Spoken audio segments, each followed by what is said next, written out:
Hi friends, நம்ம இப்போ பார்க்குறது வந்து பெப்சி 400 லிட்டர் விசி கூலரு, வெஸ்டர்ன் கம்பெனி. இது ப்ராப்ளம் என்னென்னா, கூலிங் வரல, கம்ப்ரஸர் ரன் ஆகுது, மேலே ஃபேன் ரன் ஆகுது, கீழே வந்து கண்டென்சர் ஃபேன் ரன் ஆகுது, கூலிங் வரலன்றது கம்ப்ளைண்ட்டு. வந்து பார்த்தோன்னா ஃபுல்லாக வந்து கண்டென்சர் ஃபுல்லாக வந்து டஸ்ட்டுனா கொஞ்சம் நாங்கள் இல்லை, ஃபுல்லாக வந்து டஸ்ட்டாக இருந்தது. அதை நம்ம க்ளீன் பண்ணிவிட்டு ஆன் பண்ணி பார்க்குறோம். ஒரு வேளை ஃபேன் ரெக்கில் எதனா ப்ராப்ளம்னா கூட நமக்கு நார்மலாக வந்து ஏரு பேக் சைடு தள்ளலை அப்படின்னா கூலிங் வராது, ஓவர் ஹீட் ஆகும்.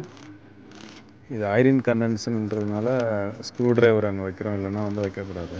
நார்மலாக வந்து காப்பர் கண்டென்சர்னால் ஸ்க்ரூ ட்ரைவர் வைக்கக்கூடாது. பொதுவாக கண்டென்சர் வந்து ஃபுல் டஸ்ட்டில் அப்படியே க்ளீன் பண்ணாமல் நம்ம யூஸ் பண்ணணும். என்ன ஆகும்னா, ஃபில்ட்ரு வந்து அதோட சைஸு ஃபில்ட்ருக்குள்ளே இருக்கிற இது வந்து ஓப்பன் ஆகி அந்த பால்ஸ் எல்லாம் ரிட்டன் வர ஆரம்பிச்சிடும். ஒரு டைம் வந்து ஃபில்ட்ரே வந்து பிளாஸ்ட் ஆக கூட வாய்ப்பு இருக்குது. கம்ப்ரஸர் வந்து ஓவர் ஹீட் ஆகும், ஸ்ட்ரெயின் அதிகமாகும், அதனால் கம்ப்ரஸரு போகிறது கூட வாய்ப்பு அதிகமாக இருக்கும். அதனால் வந்து மேக்ஸிமம் வந்து இந்த மாதிரி விசி கூலரெல்லாம் வந்து ஃப்ரெண்டு நம்ம க்ளோஸ் பண்ணியிருப்போம். அது யூஸ் பண்ணுறவங்க அப்பப்போ மந்த்லி ஒன்று இல்லை ஒரு டைம் ஆகுது, இல்லை 3 monthsக்கு ஒரு வாட்டியாவது க்ளீன் பண்ணால் தான் பாக்ஸ் எல்லாம் வந்து ஒழுங்காக கூலிங் எல்லாம் வரும்.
பாக்ஸு ஆன் பண்ணியாச்சு.